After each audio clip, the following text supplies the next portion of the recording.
At Law Development Centre Court, filled with relatives, no pleaders and supporters, MP Francis Zaake appeared in the dock before Magistrate Martin's Zaake's legal team asked court to grant him bail by presenting Alan Sewanyana, Nyeko Delika and others as sureties.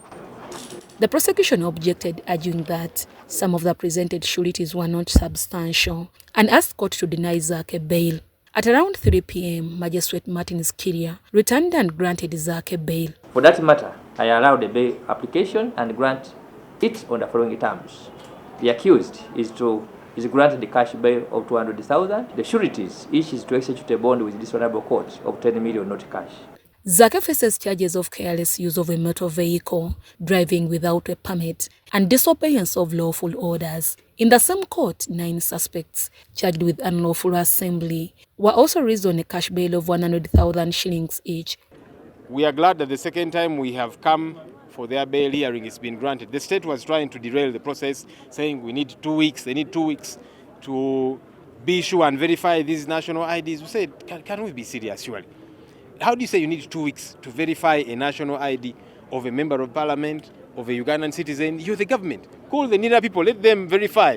Do you have this ID number and that kind of thing? We want to, pay respect to actually the judicial officer that handled this matter, because and say that, I'm going to write this ruling according to the law and it follows the law to the letter. I definitely discourage anybody who is corrupt in this country. First of all, corruption is a vice that we are all supposed to fight.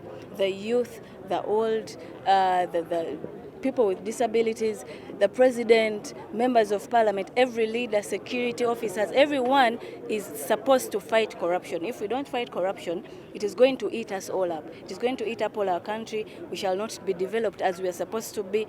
The accused were arrested near the National Unity Platform offices in Makerere Kavule, protesting against corruption. Meanwhile, at Buganda Road Magistrates Court, former Deputy Rubaga Division RCC Anderson Burora faces 18 counts of hate speech and spreading malicious information against the Speaker of Parliament, Anita Mong. They have guided on the law.